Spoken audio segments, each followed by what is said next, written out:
Oi, pessoal. Nós estamos começando mais um episódio do Consulta Crohn. E hoje aqui conosco a gente está com um colega muito querido, que é o Juliano Della Costa.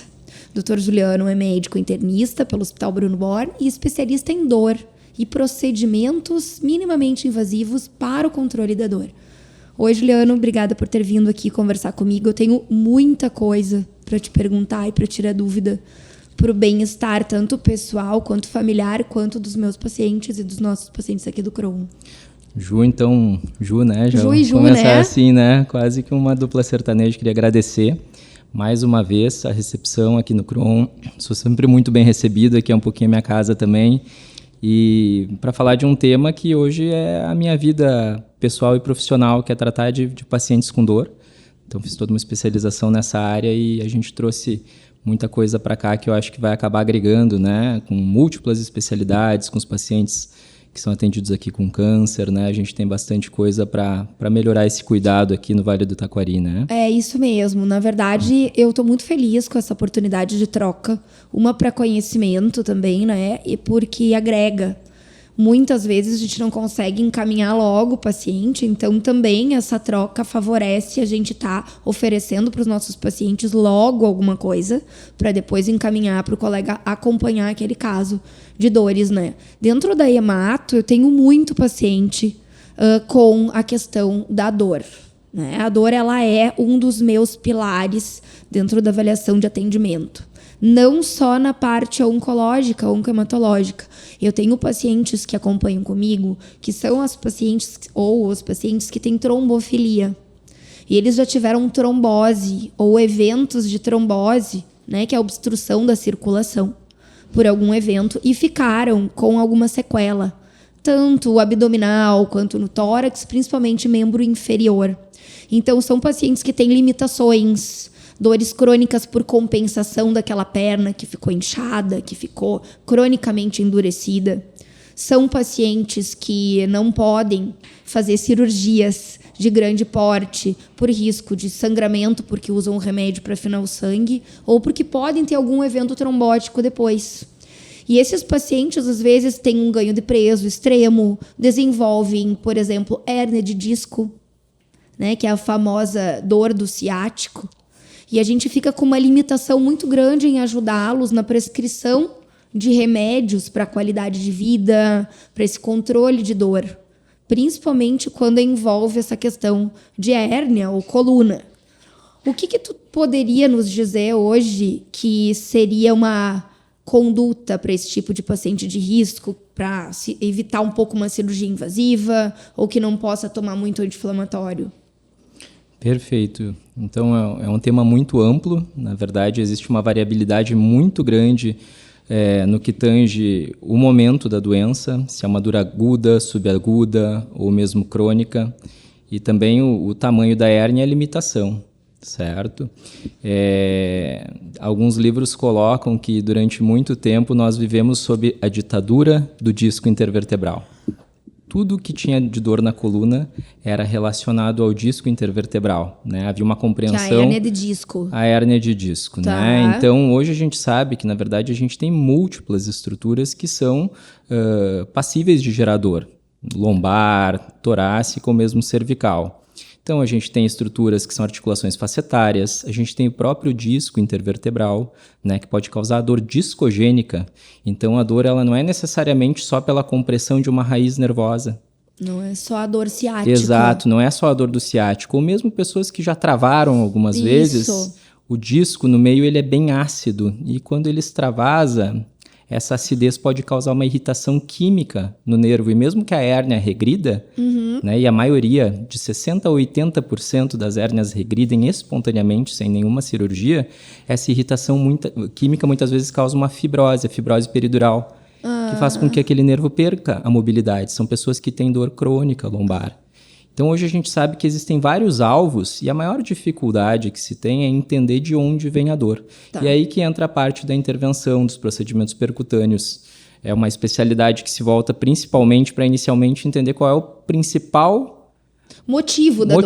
Qual é a etiologia da dor. E a partir daí desenvolver os alvos terapêuticos. Por exemplo, se ele tem dor, então, lombar, né? Que com a suspeita da dor de hérnia de disco ou de ciático, nem sempre é. Então, a hérnia de disco pode ser algo neurológico, nervoso, muscular, essa rigidez. Então, a dor pode ser do disco, ela pode ser uma dor osteogênica do corpo vertebral, ela pode ser uma dor facetária das articulações. E nem sempre a ressonância vai dar esse diagnóstico para nós, é uma dúvida que os pacientes têm. Então, se a gente tem uma coluna com 20 anos, ela vai ter degenerações normalmente de uma pessoa de 20 anos. Se ela tiver 80 anos, ela vai ter muito mais degeneração. E isso não tem relação com dor. O exame, ele é muito pobre em prognosticar de onde vem a dor. Isso é muito importante. Exceto se tiver uma lesão evidente, né? Evidente, claro. Que no meu caso, às vezes, a gente diagnostica uma fratura da vértebra que não se sabia, ou uma tumoração, um tumor, Exato. né? Principalmente os plasmostomas, entre outras coisas que estão comprimindo. Então serve para isso, mas as intervenções ajudariam então a entender. Com certeza, com certeza. Elas ajudam a entender de onde é, para a gente saber quais as estratégias que a gente tem para tratar aquela lesão. E hoje a gente tem muita coisa para oferecer para cada uma dessas lesões. Mas esse paciente em questão hipotético, né, com trombose, que usa remédio para afinar o sangue e que tem esse tipo de dor.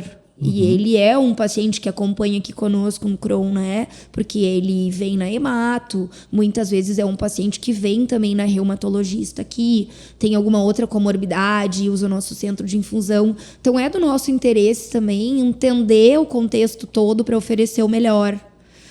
Esse paciente é um paciente que ele tem risco de fazer esses procedimentos para diagnóstico também, se ele usa o anticoagulante ou outras medicações. Alguns alvos, sobretudo na coluna vertebral, né, alvos no neuroeixo, a gente precisa, sem dúvida, pausar o anticoagulante. Então, isso implica, claro, um risco que não é propriamente inerente só ao procedimento, mas ao pausar uma medicação que é essencial para esse paciente. Hoje a gente tenta e a gente tem medicações que a gente consegue fazer isso por menos tempo ou até mesmo fazer uma ponte. Tem como. Né, Ju, entre parar a medicação e fazer o procedimento, e a gente tem como minimizar estes riscos. Então, são procedimentos minimamente invasivos? São. O risco é baixo? Sim, mas ele existe, é um procedimento. Então isso é importante que a gente entenda. Claro, como quase todo procedimento que envolve o uso de medicamento para afinar o sangue, né? Então seria nesse contexto. Perfeito. Agora, risco-benefício, né? Uma coisa que a gente às vezes não tem como quantificar, né? Qual é o risco que uma pessoa tem de ficar com várias comorbidades submetida ao uso de polifarmácia? Muito maior. De múltiplas medicações ao longo do tempo. Sim. Né? A ideia é essa, né? É reduzir a farmácia, dar uma limpada nessa prescrição. Exato. Porque aqui no Crohn a gente tem feito também esse trabalho junto das farmacêuticas, né? Que é uma avaliação de tudo que o paciente usa com uma periodicidade bem regular, porque a interferência de uma medicação com a outra é muito grande e às vezes a gente não consegue nem compreender muitas vezes o porquê que o paciente está respondendo menos a algum determinado tratamento, né? E então, se a gente consegue também reduzir medicamentos para dor crônica, para dor neuropática, alguma coisa assim, que também é um paciente frequente para mim, que é o paciente que teve herpes zoster. Então, esse é um outro paciente que eu quero conversar, que é o paciente que não teve oportunidade, porque a prescrição da vacina, da Shingrix, né, que é a vacina para herpes, e está indicada para pacientes imunossuprimidos, ainda não existia, ou o paciente não teve condições, porque ela não está liberada via Sistema Único de Saúde, e também não vinha com o uso profilático de aciclovir.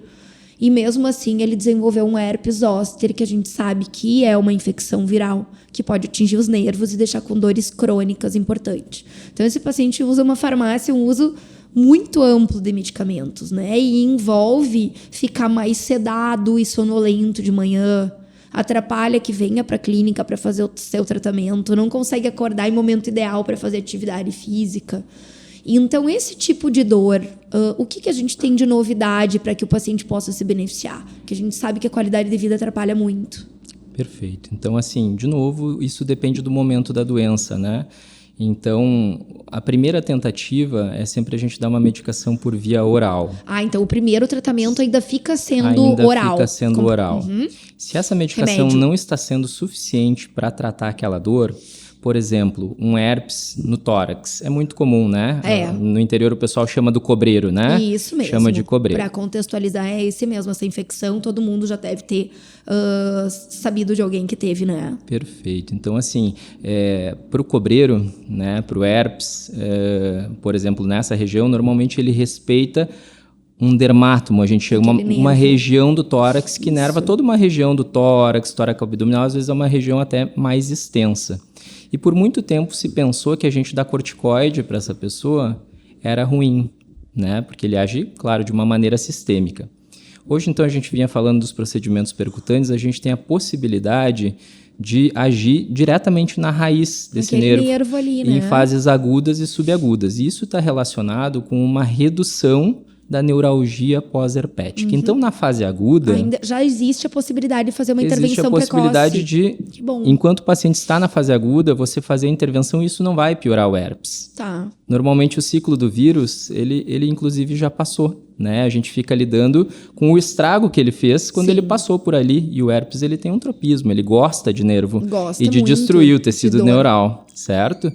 Já em fases mais antigas da doença, a gente tem outras possibilidades. Além, é claro, das medicações, a gente tem a possibilidade de fazer uma modalidade chamada radiofrequência pulsada, na qual, através de uma agulha, a gente consegue colocar essa agulha bem pertinho do nervo e estimular, né? Porque sempre que a gente passa uma eletricidade através de um fio, a gente gera um campo magnético. Olha só.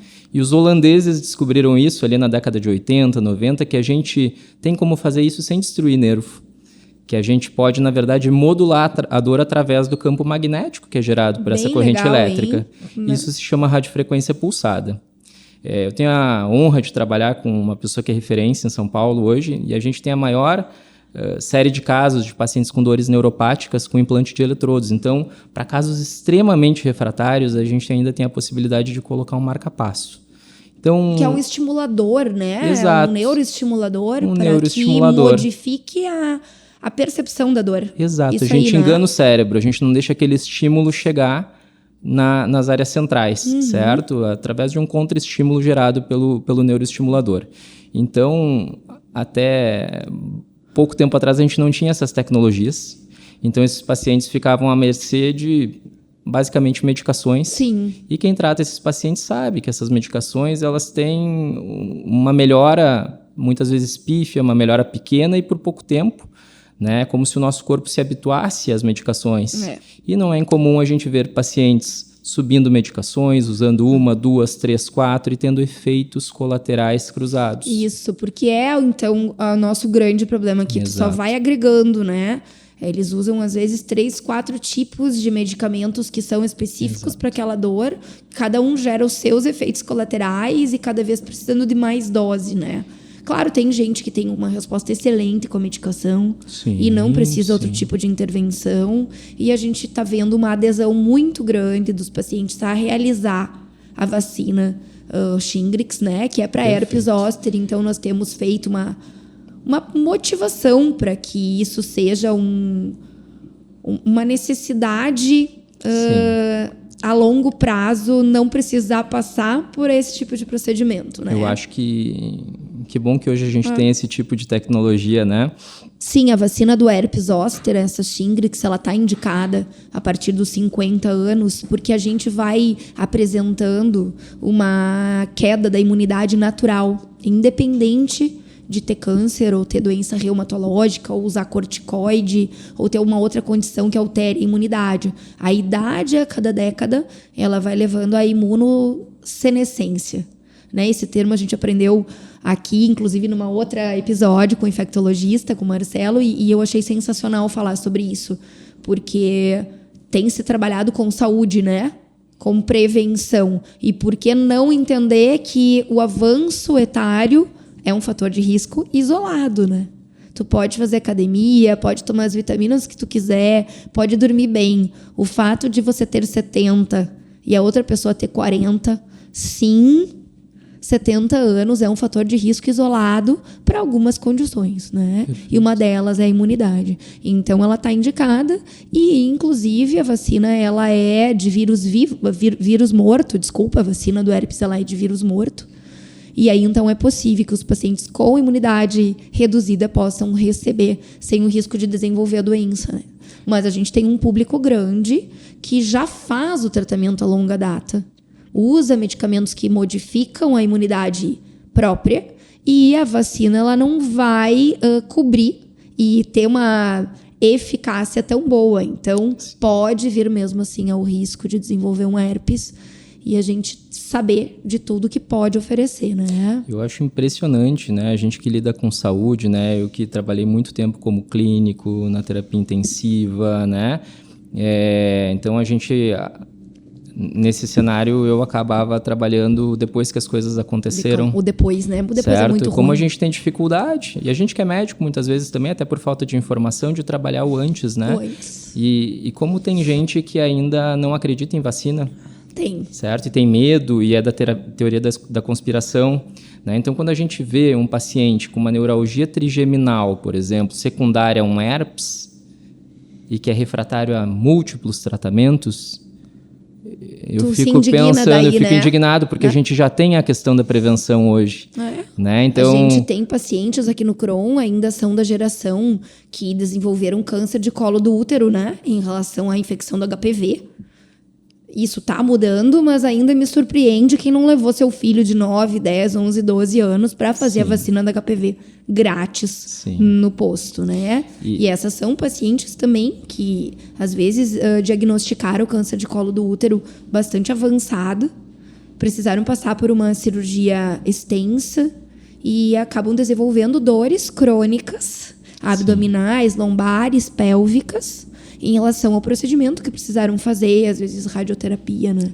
Então, também é paciente que às vezes precisa ser submetida encaminhada para ti para algum tipo de tecnologia, né? Tudo na base de uma vacina que também poderia prevenir a patologia, né? Então, a gente fica no depois. E eu acho que outra coisa importante é a gente analisar o cenário macro disso que a gente está falando, de casos isolados. Como é mais barato para o sistema quando a gente atua precocemente, né? Quando a gente atua em prevenção, mas ou quando a gente atua em fases precoces da doença.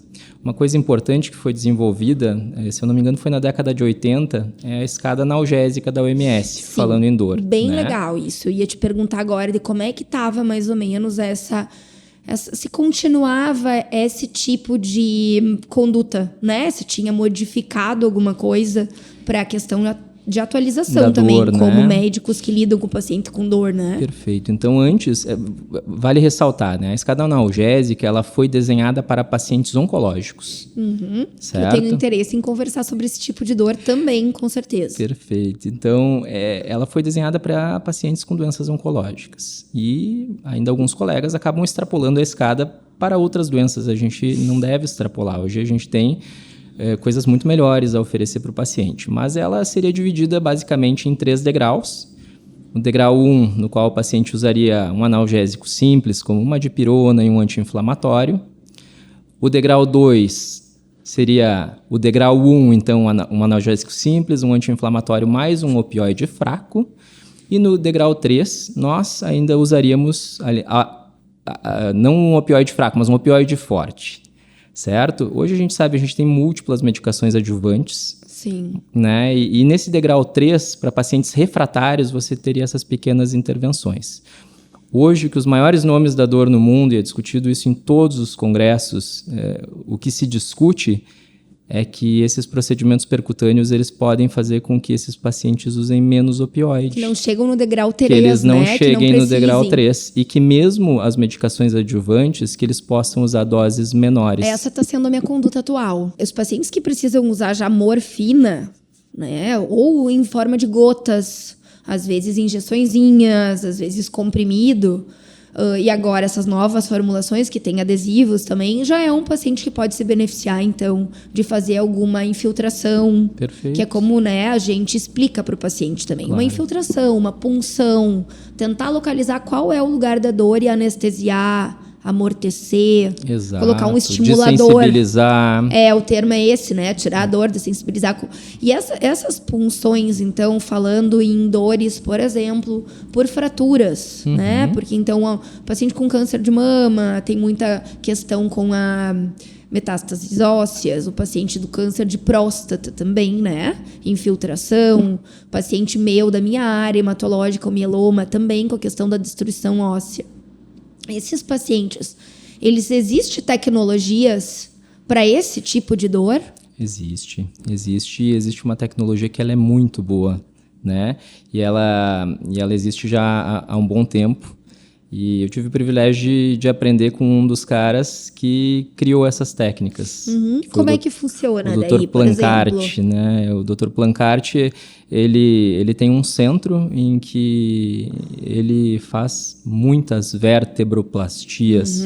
Que é a cirurgia ali na vértebra para reconstruir ela, né? E não só na vértebra. Cimentar essa vértebra, Exato. botar cimento. São as osteoplastias. Em alguns ossos que foram fraturados ou estão Ossos. por fraturar, com fissuras, Sim. né? Então, esse senhor brilhante que eu tô te relatando, ele que descreveu a maioria dessas técnicas, a humeroplastia, procedimento, então, quando a gente tem uma fratura oncológica, por exemplo, no osso do braço, não só na coluna é o mais comum, né? Mas existem outros ossos que são fraturados e que também se beneficiam.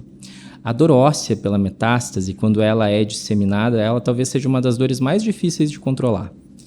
Que a gente não consegue fugir da morfina e de anti-inflamatório, corticoide, porque a matriz óssea ela reage muito bem ao anti-inflamatório. Sim, muito bem mesmo. Em alguns desses sítios, a gente colocar o cimento, além de ele criar uma base para estabilizar essa estrutura, ele também vai queimar terminações nervosas sensitivas. E é por isso que atua tão bem na área da dor.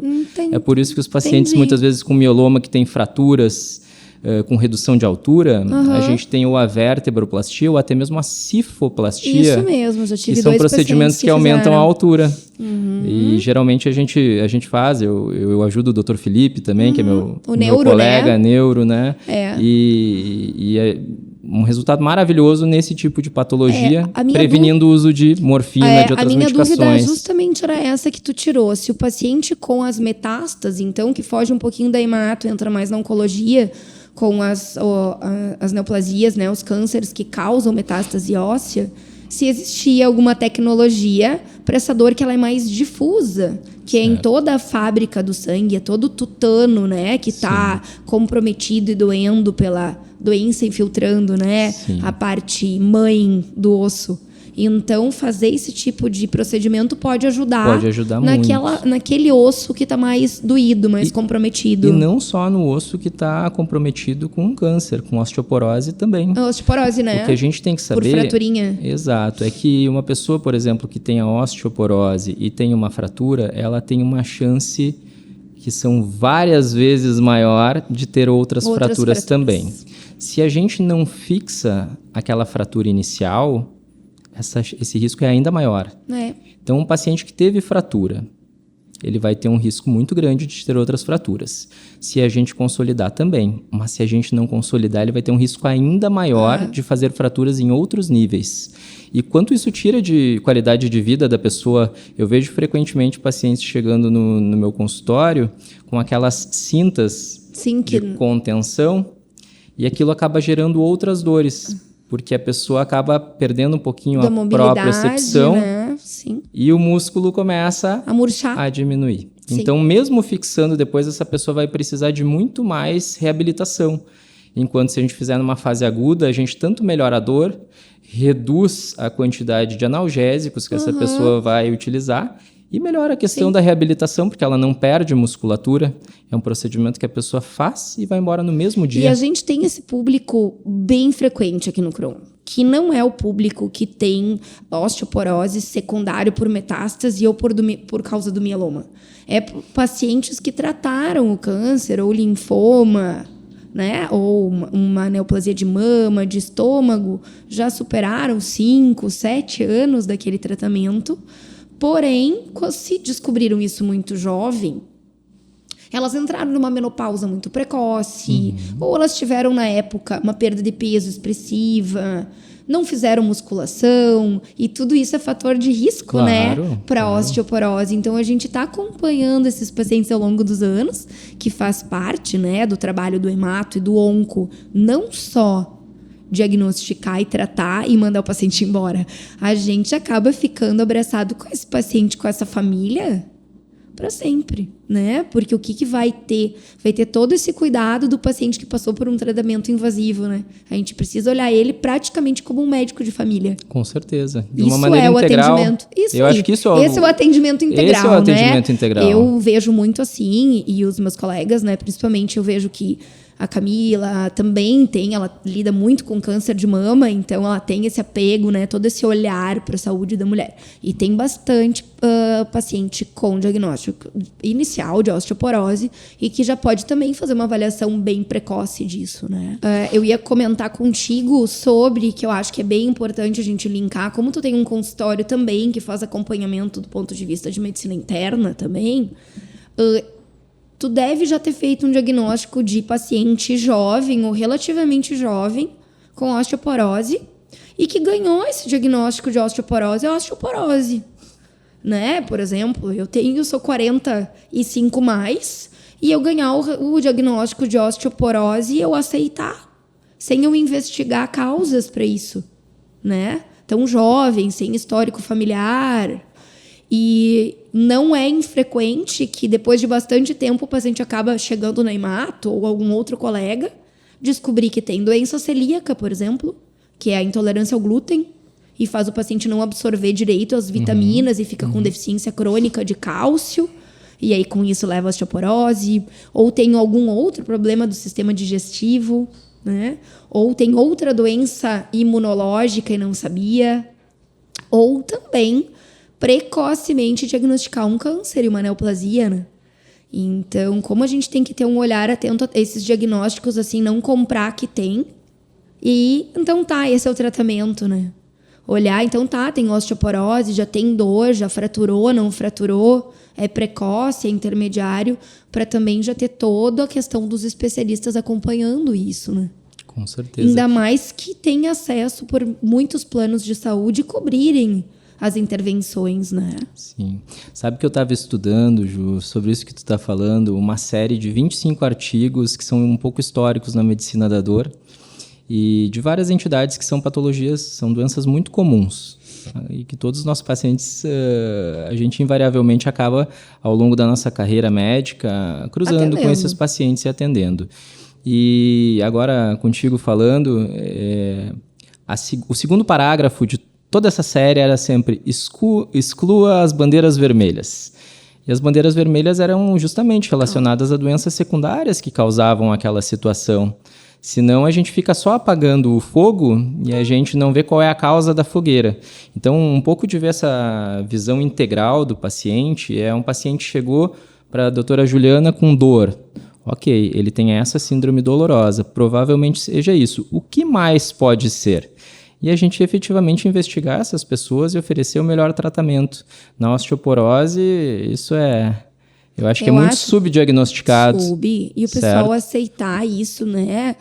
Não é infrequente também. A gente atende muito paciente aqui para fazer as reposições, prescrições de reposição de ferro, né? Endovenosa, de múltiplas especialidades. O centro de infusão está aberto para isso. Mas também a gente está aberto para atender e complementar essa investigação, né? Porque tu não pode aceitar que tu tem deficiência de alguma coisa se tu não tem diagnóstico nenhum ainda e a tua alimentação está adequada. Porque alimentação básica todo mundo tem.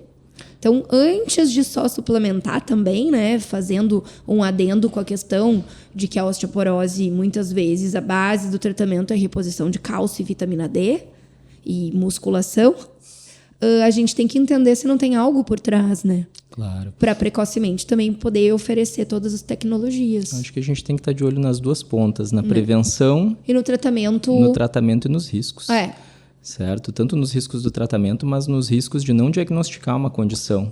Hoje eu tenho muita preocupação com a população em geral e também comigo, com a minha família, pois em algum momento todos seremos pacientes. Sim, eu também. Com os rumos em que a gente vê muitas vezes a medicina tomar, na medida em que a gente tem profissionais que não têm uma formação para fazer determinada atuação, muitas vezes, enfim, né, a gente vê muito a questão de hormônios, de muita gente falando sobre inflamação, e de uma maneira até simplória. E a gente que lida diariamente com esses pacientes, eu fico me perguntando, poxa, eu estudei tanto, eu fiz tantas formações e para mim nunca foi fácil assim lidar com esses pacientes. Será que eu que estou errado? Não é tu que está errado. Na verdade, requer tempo, requer estudo, requer raciocínio, dá muito trabalho requer conversar com os colegas que são especialistas naquela área. Dá muito trabalho entender por que o paciente está com osteoporose.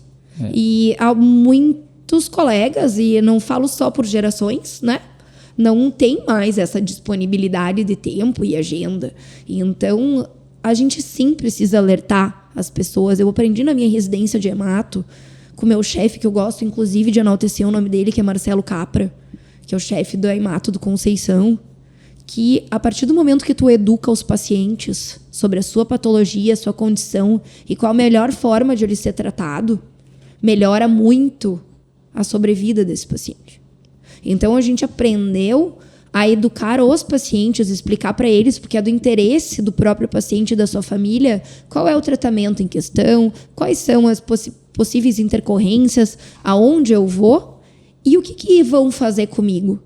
E esse paciente que ele já chega em algum lugar, algum colega, que às vezes não tem a mesma formação que o hemato e o onco ou o médico especialista da dor tem. É um clínico, alguém que tem uma formação básica. Ele tem suas limitações na prescrição. E se o paciente auxiliar ele no seu autocuidado, é receita de sucesso. Então, também, esse programa Consulta Crohn, ele veio para que todo mundo se beneficie a respeito de informações corretas. O que tem de mais moderno, sendo explicado de uma forma simples. Fácil. E fácil. Sem o mediquês. A gente quer que os pacientes e as pessoas contem conosco e com os nossos convidados. Então, que eles, se não tirarem as dúvidas a partir desse vídeo, ou dessa série de vídeos, eles saibam aonde vir para tirar sua dúvida. Eu me sinto honrado por ter sido convidado, porque acompanho, pelas redes sociais do Consulta Crohn, e ter o convite para integrar esse time de convidados é uma honra muito grande, de colegas que eu admiro muito aqui no Vale do Taquari, pela seriedade com que eles lidam com os pacientes que tratam. A gente tem um outro público, que é o paciente que tem cefaleia, que é dor de cabeça crônica. Alguns falam que é enxaqueca, mas a gente sabe que a enxaqueca é um tipo de dor de cabeça. Tem vários outros, motivado por muitas causas. Eu queria ver contigo assim, também hoje em dia a gente tem a possibilidade de fazer pequenas intervenções, coisas que possam vir a ser cobertas pelos planos de saúde para esse tipo de situação, como dor de cabeça, cefaleia, enxaqueca, para que os pacientes não precisem ficar cronicamente usando medicamentos? Com certeza. Isso eu acho que junto com dor lombar, a cefaleia, são as duas principais causas de procura por consulta médica no mundo. Olha que interessante, eu não tinha ideia só nos na dor de cabeça. Dor, mas dos neurologistas e dos clínicos também. Em geral, A cefaleia, a dor de cabeça.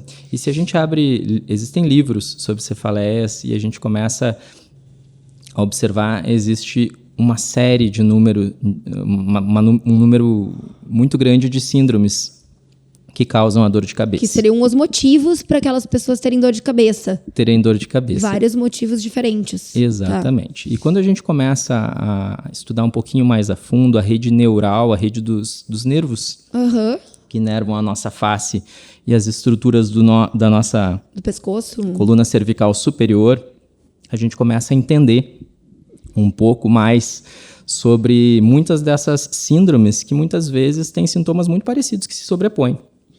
É muito difícil, muitas vezes, eu dizer se é uma cefaleia tensional, se é uma enxaqueca, se é uma cefaleia com ou sem aura. Isso é uma coisa fácil de fazer. Sim. Só que, de novo, a medicina intervencionista ela vem nos ajudar, porque cada uma dessas síndromes guarda algumas peculiaridades de como a dor começa. Sim. Certo? Isso nos dá pistas de estruturas que muitas vezes a gente tem que jogar o nosso remédio. Entendi.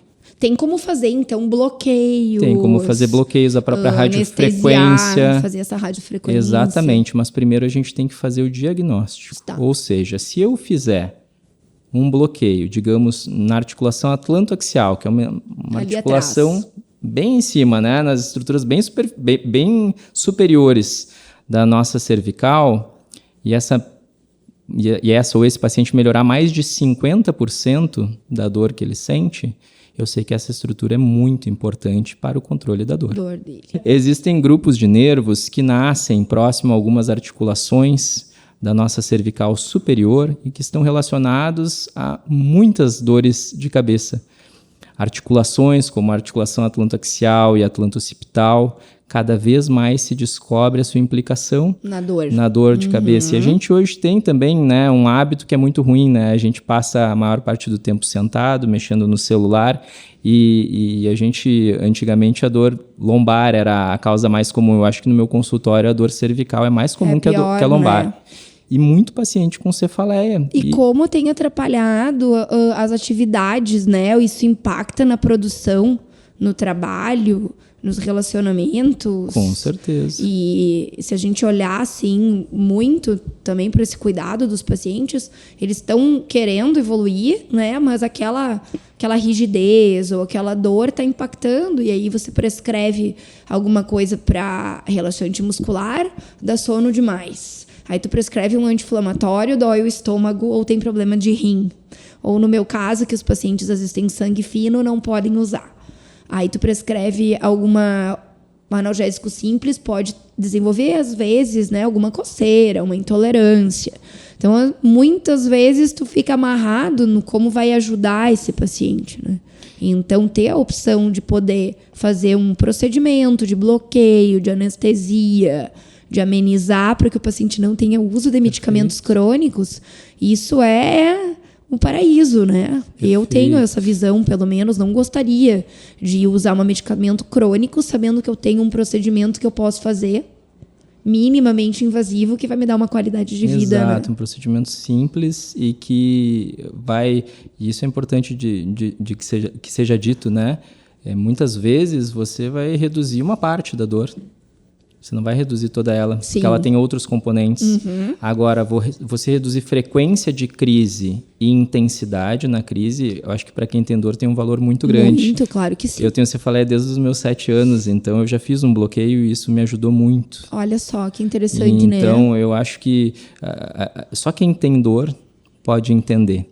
Às vezes, eu ouço muita gente falando, esse paciente ele tem uma dor, mas ele tem um componente psicogênico muito grande. E aí eu acho que é importante a gente pensar assim, né? Imagina você dormir, acordar, ter dor toda semana, não dormir direito. É impossível dessa pessoa não ficar irritada, não ficar com distúrbio do sono, de humor. Então eu aprendi uma frase que foi esse ano passado, que eu achei muito... Ela é divertida, engraçada, se ela não fosse trágica, né? Mas pacientes com dor crônica, quem não era maluco fica maluco. Claro que sim. E quem é maluco fica mais maluco ainda. E é muito fácil de entender dito dessa forma, porque isso tira a qualidade. A pessoa não consegue dormir, não consegue fazer a atividade que gosta. Com o tempo, se a gente diluir isso no tempo, é impossível a pessoa não desenvolver alguma patologia psíquica. Então, aquela dor não é psicogênica. Ele está com uma patologia psicogênica por Exato. Dor crônica mal manejada. E aí o pior, essa pessoa muitas vezes passa por diversos profissionais que olham um exame de imagem e dizem, não, tu não tem como ter essa dor, teu exame não mostra a dor. Então, o que acontece? Aquela pessoa, ela mesma passa a desconfiar, não, da dor dela, né? Eu sou maluca. Eu tive a oportunidade de atender ano passado uma paciente que passou por 84 médicos. E ela tinha um diagnóstico de síndrome de dor complexa regional após um trauma. Um diagnóstico elementar. Em medicina da dor, a pessoa te conta a história, tu já suspeita. Tu faz 3 ou 4 perguntas e tu já fez o diagnóstico. Esse diagnóstico ele não é feito por nenhum exame. Ele é feito por anamnese. Exame clínico, né? e exame clínico. Tempo então, de a conversa, importância né? de tu estar no lugar certo e de tu procurar o recurso correto para diagnosticar aquela condição. A importância de divulgar essas informações aqui, né? Exatamente. Para que isso chegue em todo mundo. Exatamente. Eu vou falar um tema que é um pouquinho polêmico, mas eu vou aproveitar porque nessa mesma linha eu recebo muitos pacientes que vêm com um estigma de uma doença chamada fibromialgia. São pacientes que têm esse grande sofrimento, eles têm distúrbios muitas vezes do humor, distúrbios do sono e até mesmo da cognição. Pacientes com dor crônica, eles perdem uma parte, né, da capacidade de memória, de aprendizado, né? E também por causa da polifarmácia que eles muitas vezes utilizam, certo? Mas e aí o que fazer com um paciente que tem dor crônica e nada melhora? E às vezes esses pacientes vêm com um diagnóstico de fibromialgia. Bem, na minha prática, eu examino todos os pacientes que entram no meu consultório depois de fazer uma anamnese mais minuciosa e normalmente a gente encontra uma fonte principal da dor. E às vezes a gente faz isso, a gente faz um bloqueio diagnóstico e aquela dor melhora. E eu pergunto, onde está a fibromialgia que melhorou com um anestésico? Esse bloqueio seria, né, um teste terapêutico, a gente usa na clínica, né? Não vai haver nenhum malefício em bloquear aquele nervinho que poderia estar causando a dor. Exato. E se o paciente tiver uma melhora de mais de 50%, provavelmente é aquele ponto que está sendo o gatilho, ou que está sofrendo, né? É evidente que quando a gente fala com pacientes com dores generalizadas, isso também não é simples como a gente está falando. Sem dúvida, Nunca que nem a dor simples. oncológica, né? São tentativas que se fazem. Exato. Né? Então a fibromialgia ela serve também para nos explicar muito bem o fenômeno da dor crônica, em que a pessoa vai se tornando mais sensível ao longo do tempo. E eu não estou dizendo que fibromialgia não existe, bem pelo contrário, mas eu acredito que existe uma grande parcela de pacientes que recebem esse diagnóstico e, na verdade, tem um outro diagnóstico, uma condição reumatológica, muitas vezes até mesmo um câncer. Eu já recebi pacientes com câncer e com o diagnóstico de fibromialgia. Eu também. E se a gente analisar os critérios diagnósticos da fibromialgia, eu só posso dizer que é fibromialgia quando eu não tenho nenhum outro diagnóstico. Causa. E muitas vezes o que acontece é que esse paciente recebe esse diagnóstico e se para de buscar uma causa. E não fez toda a busca, todo o rastreio. Para aquela dor. E esse é um erro muito comum. A gente não deve, quando o paciente com dor chega na nossa frente, a gente tem que zerar o jogo. Que nem trombose, né? Reiniciar toda a anamnese, todo o exame físico, muitas vezes exames complementares. Tudo. Quantos pacientes com artrite reumatoide, com doenças reumatológicas, eu tenho uma relação muito boa com todas as reumatos aqui do Vale e acredito. E que especialidade difícil, né? Às vezes o paciente tem um quadro super florido, você faz todos os exames e não aparece nada. Você faz de novo depois de 2 anos, não aparece. Depois de 10 anos, aparece. Certo? Então, eu tenho um respeito enorme. A hemato e a reumato trabalham muito juntas, né? Sim. Tem muitas doenças na hemato que são secundárias ao processo de doença de reumatismo, né? Sim. Que são alguns tipos de anemia, alguns tipos de plaquetas baixas, as tromboses, algumas trombofilias adquiridas.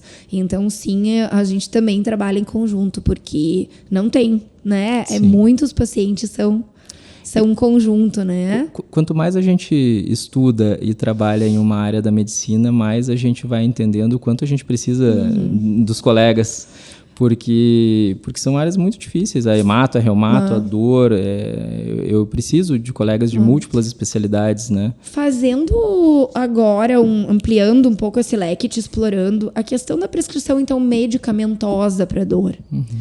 Existe uma formulação dos opioides, então, que são os primos da morfina, ou a morfina como base, que seja melhor do que a outra, que se dê preferência hoje, quando o paciente já usou dipirona, paracetamol, algum tipo de anti-inflamatório, né, que são os Cataflam, Voltaren, diclofenaco, ibuprofeno, e ele já está tomando codeína, tramadol, que são medicamentos que os nossos pacientes acabam tendo bastante conhecimento e uso, após a escala 1 e a escala 2, né? Pensando em melhorar ainda mais a vida e reduzir a dor do paciente até que ele possa receber alguma coisa mais minimamente invasiva. O que seria ideal? Eu sei que é mais individualizado, mas a gente poderia preconizar algum tipo? Eu acho que se a gente pudesse, claro, a gente não pode generalizar. Isso, não, de maneira nenhuma. Todas as condições, porque cada uma ela tem um tratamento específico, como tu falaste, né, doutora Juliana, personalizado. Isso. Então, dentro dessa personalização, eu acho que uma coisa importante é a gente tentar entender que menos é mais. Aquela frase simples. Clássica. Vamos fazer um protocolo nosso. Menos é mais. Se o nosso paciente ficar controlado com o mínimo de medicação, melhor. Esse é o melhor. Certo? Que a gente vai tirando, né? E eu acho que o que a escala nos ensinou, a escala analgésica para pacientes com câncer da OMS, é que a gente começa com pouco. E vai aumentando. E se a gente for desenhar esse nosso protocolo, acho que o segundo recado importante é que a gente não pode ter medo de evoluir no que a gente oferece para o nosso paciente. Isso. E ficar esperando uma coisa que não está dando efeito, que ela faça o efeito. Certo? Se a gente quer chegar a um lugar diferente, a gente tem que fazer coisas diferentes. Se a gente quer controlar a dor do meu paciente, que não está sendo controlada com as medidas básicas, eu preciso dar um passo além. Eu tenho um pouquinho do viés do consultório de dor, porque eu pego geralmente as coisas quando elas não deram certo. Isso. Pacientes que foram politratados, que já fizeram toda a terapia básica, mas às vezes não. Então eu sempre começo do básico. Um analgésico, muitas vezes um relaxante muscular ou anti-inflamatório, para algumas condições, para outras não. Uhum. Certo? Para tendinites, por exemplo, por muito tempo se prescreveu muito anti-inflamatório. Só que um conceito mais moderno que a gente tem em medicina da dor advém de um braço da medicina da dor, que é a medicina regenerativa. Então, quando a gente dá um anti-inflamatório por uma condição eminentemente inflamatória, a gente está quebrando uma cascata que é natural. Natural. E evidentemente que a gente vai reparar aquela lesão com o tempo. Só que vai levar mais tempo e aquele reparo normalmente vai ser mais frágil. O que a gente sabe hoje com os estudos, por exemplo, de doenças articulares, é que pacientes que usaram anti-inflamatório ou que injetaram anti-inflamatório nessas estruturas... Que é muito comum, né? Tiveram maior processo de degeneração, com maior artrose e maior ruptura ligamentar. Então, a terapia, muitas vezes, ela vai aumentar a inflamação. Para quê? Para que a gente consiga reparar mais rápido. Eu te pergunto isso porque eu vejo também pacientes que são acompanhados aqui por mim, eles têm também outros colegas das suas cidades que acompanham ou que vieram para uma primeira consulta subtratados para dor, né? Que eles têm uma condição médica que o paciente não vai melhorar sozinho. Enquanto ele não finalizar uma cirurgia, uma fisio, um tratamento, ele não vai melhorar e ele está visivelmente sofrido. E as pessoas têm medo, pessoas médicos, né, de prescrever medicamento para dor. E eu acho isso inaceitável. Né? Então, primeira coisa que você tem que fazer, o medo da morfina, o medo do opioide não pode ser maior do que o medo da doença do paciente. O paciente está doente. Tudo que tu precisa dentro da base é dar o suporte e os pilares, né? Prevenção de trombose, controle da dor, nutrição, hidratação e apoio psicológico. Isso que tu está falando é de uma violência muito grande com esses pacientes. Muitas vezes por colegas que trabalham, às vezes, em emergências. Esses pacientes eles têm um grau de sofrimento muito grande. Porque, vamos lá, né? A gente tem a crise dos opioides nos Estados Unidos e todo mundo tem medo disso. Da prescrição indiscriminada, mas que naquele país muitas vezes começou por um uso recreativo. É diferente de uma pessoa que tem uma condição que cause dor e que precise daquela medicação, ou que não tem um diagnóstico adequado. Eu não prescrever o opioide neste cenário, muitas vezes é completamente errado, porque aquela pessoa realmente tem dor, ela está em sofrimento. E aí a gente precisa reavaliar se a gente, né, fazer o meia-culpa, né, qual que é o diagnóstico realmente daquela pessoa que está me procurando. E muitas vezes a gente vai conversar com a pessoa e ela não tem um comportamento de adição. Não é isso. Ela não procura o serviço quando ela não está com dor. Pelo contrário, quando ela fica sem dor, ela é uma pessoa que trabalha, que rende, que consegue, enfim, fazer todas as atividades dela, da casa, tudo que ela faz. Então, entender qual é a síndrome e se eu sou a pessoa correta para estar tratando, para estar lidando com aquele problema. Isso. Sempre pensando que se eu estou querendo restringir um paciente que está com dor na minha frente e está dizendo que está com dor, e eu quero restringir uma medicação para a dor, para aquela pessoa que sabidamente alivia a dor, talvez o problema não esteja com a pessoa, o problema está comigo. Isso, eu né? Estou querendo restringir o acesso de alguém que está com dor.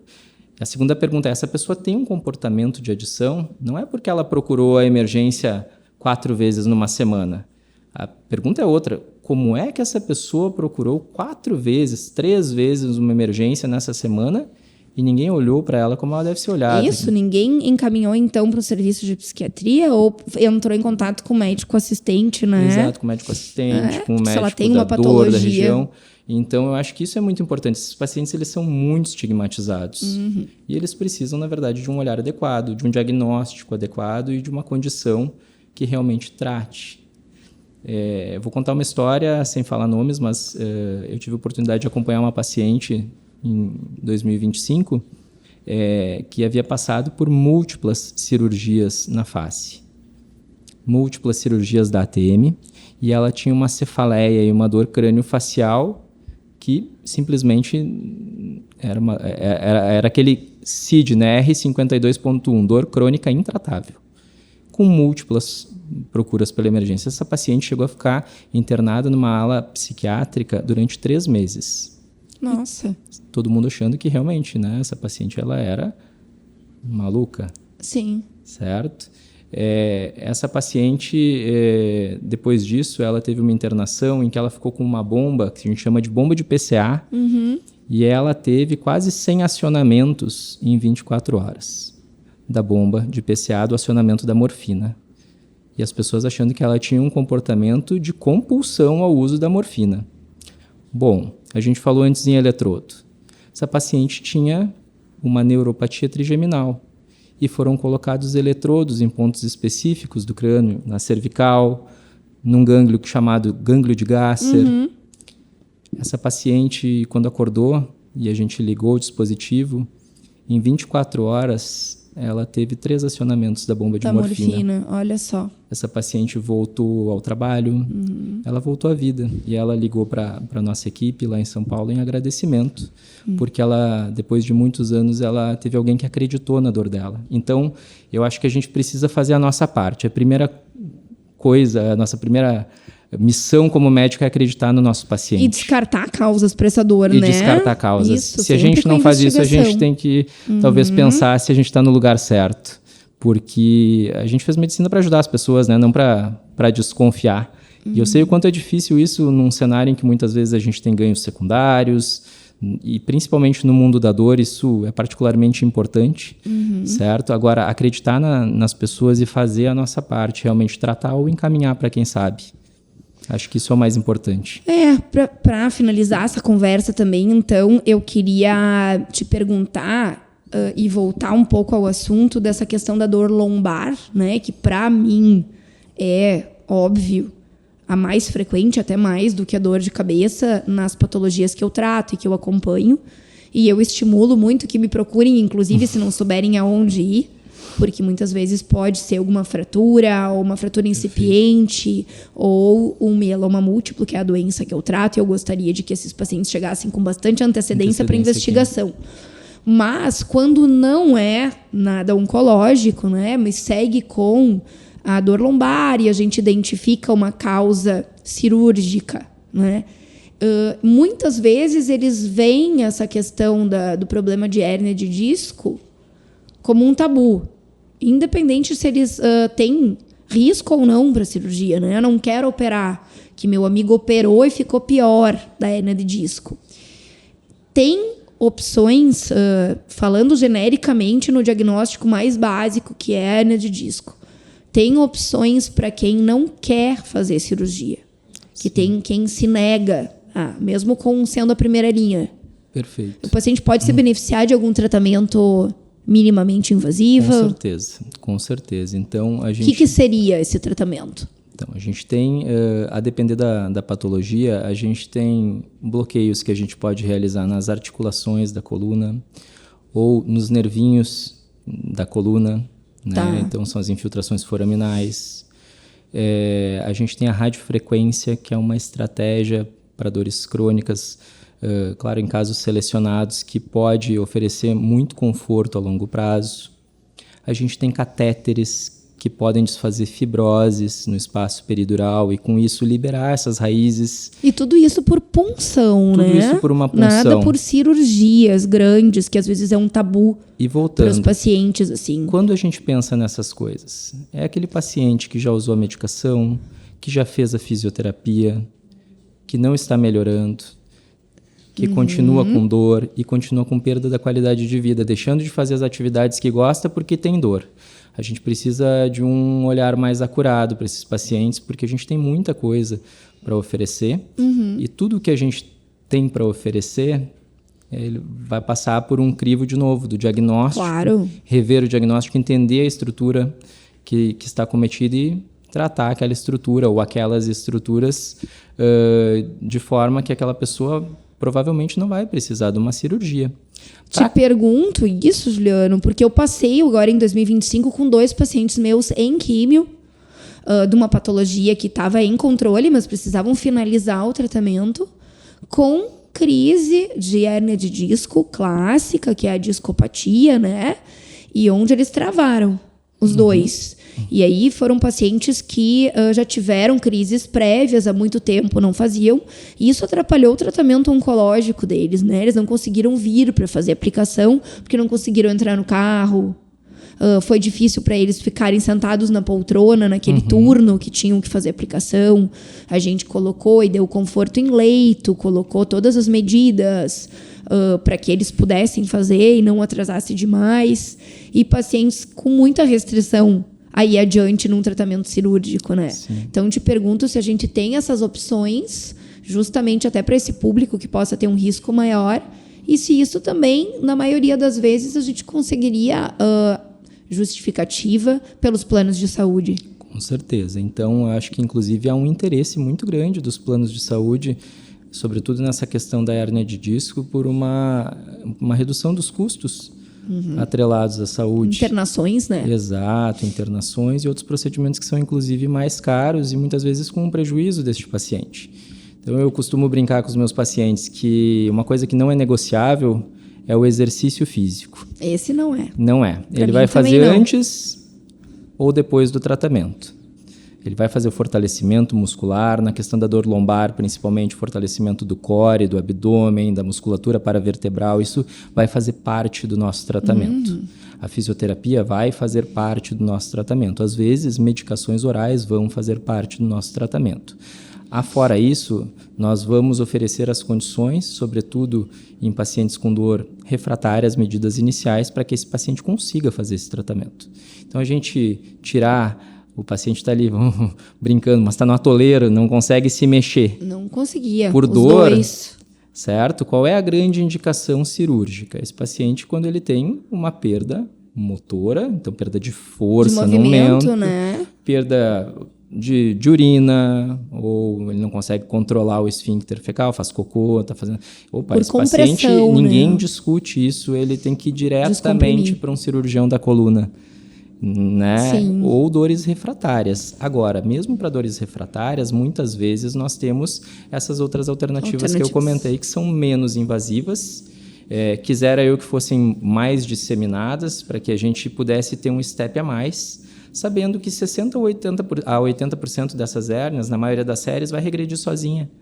Então, esse paciente, tu tirando a dor e ele fazendo uma fisioterapia descompressiva, usando as medicações adequadas, mas ele conseguindo principalmente fazer essas atividades, ele vai melhorar, certo? Então, eu acho que a intervenção ela vem nesse cenário, a ajudar, a gente é coadjuvante, a gente é complementar. A gente diminui a dor para que essa pessoa consiga fazer o grande tratamento, que é se movimentar, né? Devolver a mobilidade, devolver a qualidade de vida. E eu acho que fazendo isso, ela, inclusive, no futuro, vai ter menor risco de desenvolver essa condição de novo. Bom, então a gente já conversou bastante, né? Eu teria ainda bastante dúvida, mas eu acho que a gente tem muito material para trabalhar essas informações, divulgar. E eu queria te agradecer Perfeito. por essa oportunidade de falar sobre o teu trabalho, sobre essas intervenções que você faz, a disponibilidade que isso existe para que os pacientes não fiquem com dor, que eles Perfeito. possam ir adiante, ter mais gente olhando por eles. E dizer que sim, há um movimento grande entre vários tipos de colega para que a gente se una e trabalhe em favor de diagnósticos bem feitos, tratamentos de qualidade e segmento de longa data com o paciente minimamente invadido e minimamente com prescrição de medicamentos essenciais, né? Perfeito. Eu agradeço a oportunidade, mais uma vez, de estar aqui. De novo, eu sou sempre muito bem recebido. E para falar de um tema que eu acho que é do interesse de todos nós. A medicina, a gente está se tornando cada vez menos invasivo. E se a gente consegue controlar a dor dessa forma, com menos medicação e menos intervenções, mas intervenções que sejam de alta qualidade, realmente façam a diferença na vida das pessoas, eu acho que isso é o que a gente indicaria para os nossos irmãos, mães, pais, amigos.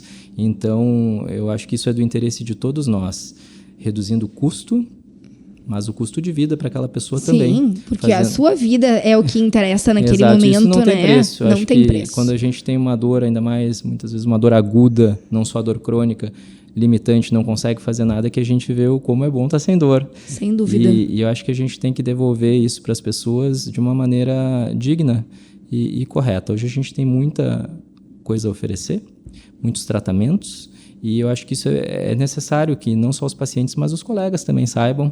Muitas vezes a gente... Para encaminhar, né? Exato. Sim. Eu posso dizer com certeza que quando eu fiz dor, eu não tinha noção de tudo que existia em intervenção.